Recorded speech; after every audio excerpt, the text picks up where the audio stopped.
Bom dia, querido ouvinte, boa tarde, boa noite, dependendo do horário que você está assistindo a esse curso bíblico. Hoje vamos fazer o tema número 8. É um tema especial também. Aqui o tema é a nova terra. Olha, a nova terra. E nós vamos iniciar esse estudo maravilhoso com uma palavra de oração para que nós possamos compreender esse tema tão especial que a palavra de Deus se nos mostra. Querido Deus, querido Pai, mais uma vez estamos na Tua presença. Obrigado, Senhor Deus, por essa oportunidade. Obrigado por essa luz que o Senhor nos deu na Tua palavra, que nós possamos, ó Senhor Deus, ser orientados por Ti nesse momento, que Teu Santo e Bom Espírito possa nos elevar até as verdades eternas que Tu tens para nós. Fica conosco em nome de Jesus, amém.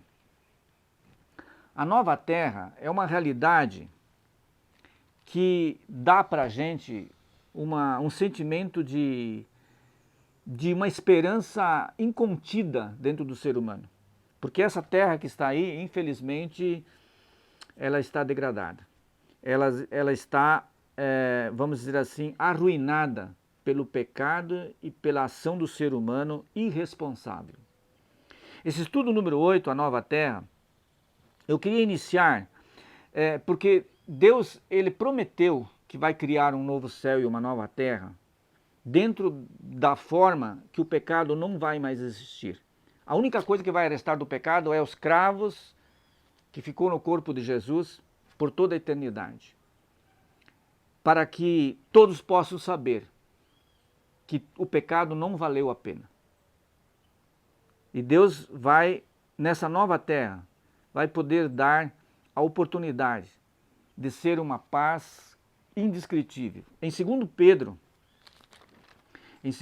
no capítulo 3 e o verso 13, ele fala algo que nós precisamos iniciar para que você possa compreender o que Pedro nos fala inspirado por Deus. Nós, porém, segundo a sua palavra de Deus, no caso, esperamos novos céus e nova terra, os quais habita a justiça.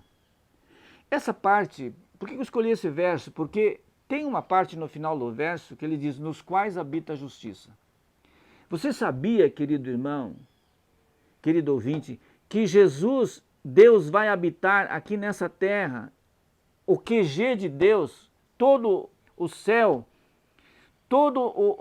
Deus vai habitar aqui no meio do ser humano, nesse mundo renovado. Aqui vai ser a habitação de Deus junto com o ser humano.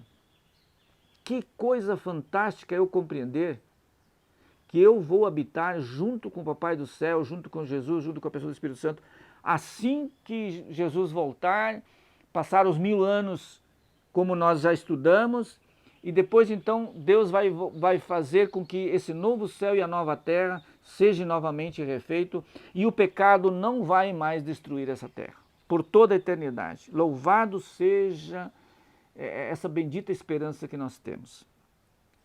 E haverá uma classe de pessoas que ficarão de fora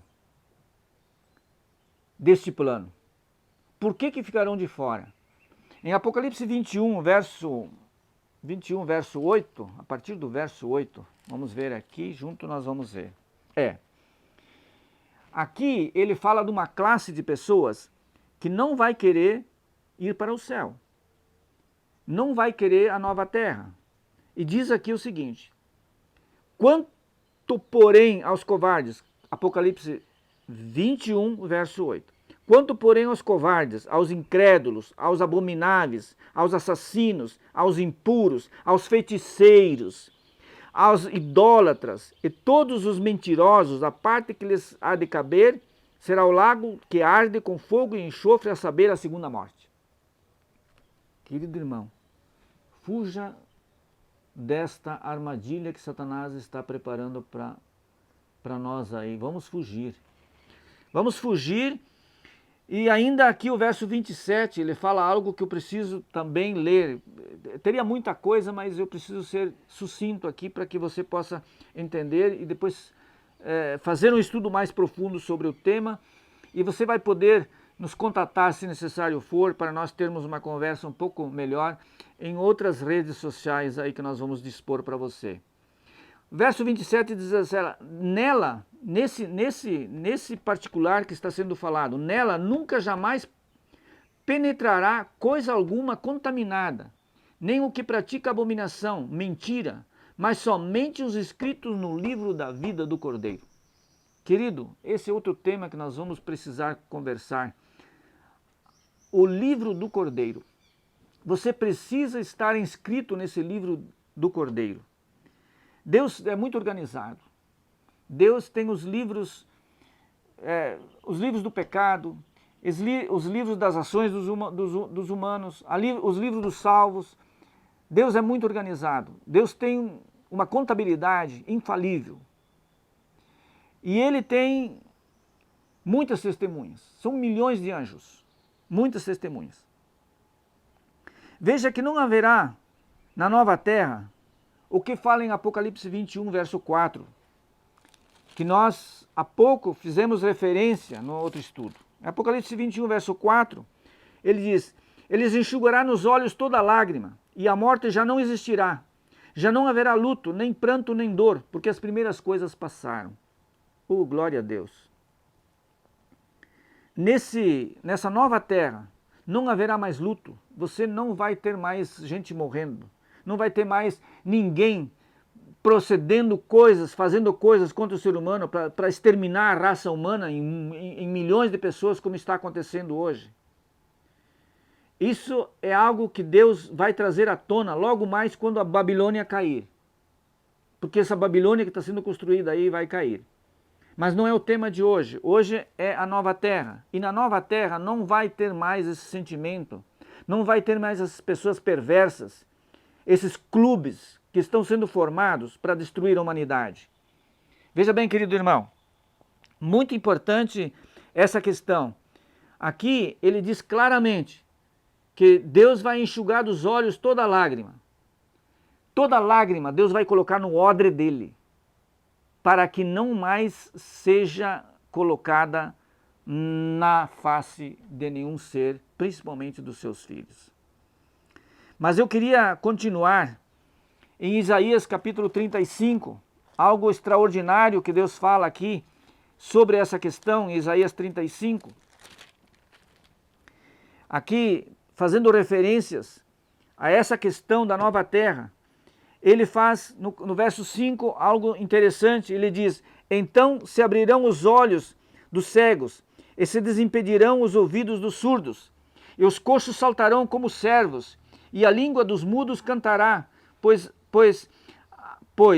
águas arrebentarão no deserto, e ribeiros no ermo. Olha só que coisa fantástica. Deus, ele tem um propósito, porque ele quer fazer uma nova terra. Muito interessante esse verso aqui. E do verso 9 em diante, Deus tem uma coisa muito interessante, o verso 10. Ele diz o seguinte, verso 9. Verso 8 também, mas vamos pegar o 9 para não ficarmos fora do horário. Ali não haverá leão, animal feroz, não passará por ele, nem se achará nele, mas os remidos andarão por ele. Os resgatados do Senhor voltarão e verão a Sião. Sião é a igreja, é a igreja de Deus. Com cânticos e júbilo, alegria eterna coroará as suas cabeças. Gozo e alegria alcançarão, e deles fugirá a tristeza e o gemido. Hoje você pode ver aí, querido irmão e amigo ouvinte, muito gemido. Aliás, esse mundo é um cativeiro de Satanás. Eu tenho um livrinho escrito, que foi publicado aí, O Cativeiro, e é muito interessante o livrinho. E eu comento naquele livro algumas coisas que eu tirei daqui. Esse cativeiro, em breve, Jesus vai desfazer ele, vai fazer um corte muito especial. Deus preparou uma cidade para os que crerem. Não esquece São João capítulo 14, verso de 1 a 3. Não se turbe o vosso coração, credes em Deus, credes também em mim. Na casa de meu pai há muitas moradas. Se não for assim, eu teria dito, vou preparar-vos um lugar. E a cidade eterna que Deus criou e que era idólatra no passado é a Jerusalém. Que vai ser, que Deus consegue transformar uma cidade idólatra do passado em uma cidade universal que Deus vai poder viver. E vai ser aqui nesse planeta. Que coisa fantástica. Aliás, Deus pode fazer coisas fantásticas com o ser humano. Ele pode pegar 12 discípulos, pescadores, homens simples, e transformá-los em célebres, pessoas fantásticas, que podiam curar. A Bíblia fala que quando pessoas passavam perto de Pedro, a sombra de Pedro, curavam as pessoas. Deus pode fazer isso com o ser humano? Pode. Ele pode ainda fazer hoje? Pode. Mas você tem que se colocar na zona em que Deus pode te encontrar. Se você estiver numa zona em que Deus não pode te encontrar, a culpa não é dele, é minha ou sua. Muito importante essa questão, querido irmão. Em 1 Coríntios, capítulo 2, verso 9, essa passagem eu preciso que você me ajude aí. Em 1 Coríntios, capítulo 2, verso 9, você acompanhe em sua Bíblia, porque está escrito, a palavra de Deus fala isso, porque está escrito, nem olhos viram e nem ouvidos ouviram, e nem jamais penetrou em coração humano o que Deus tem preparado para aqueles que o amam. Oh, glória a Deus! Deus diz que nenhum ser humano jamais pensou ou fez alguma alusão mental dos preparativos que ele tem para aqueles que vão ser salvos nessa nova terra, nesse novo lugar que Deus tem preparado para a honra e glória dele. E essa terra nova, essa terra especial, está em Isaías capítulo 66, que você precisa ler e compreender e almejar essa significância especial que o profeta Isaías escreve no capítulo 66 e o verso 22 e 23. Eu vou ler sucintamente, mas se você ler todo o capítulo 66, você vai compreender melhor.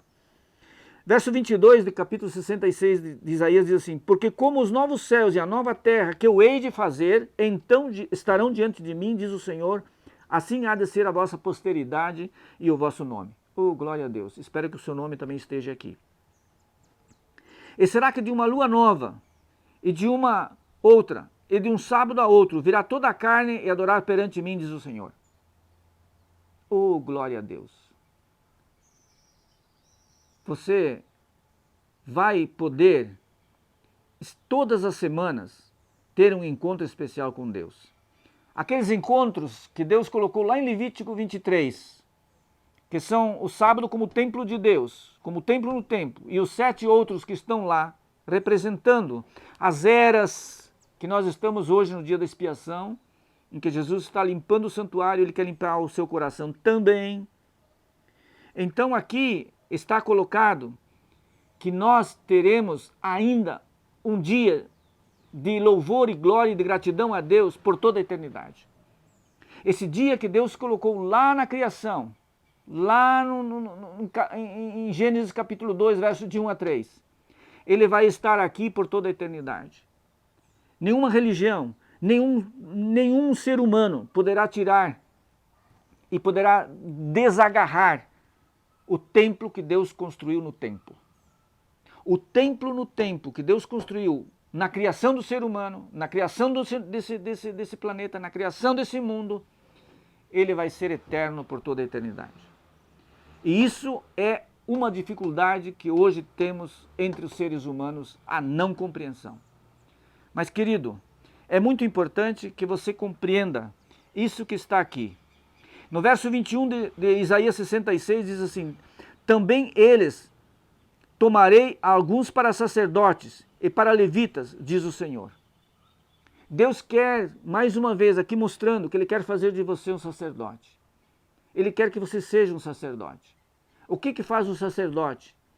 Ele, além de promover o seu lar, que os filhos, que as pessoas dentro da sua família sejam salvos, ele também quer fazer com que outras pessoas sejam salvas. Ele quer ser um auxiliador, ele quer ser um testemunho para que outras pessoas possam estar no reino dos céus. Eu espero que você seja mais um sacerdote que Deus está buscando. Eu espero que você não diga não. Amém? Espero você no reino dos céus. Amém.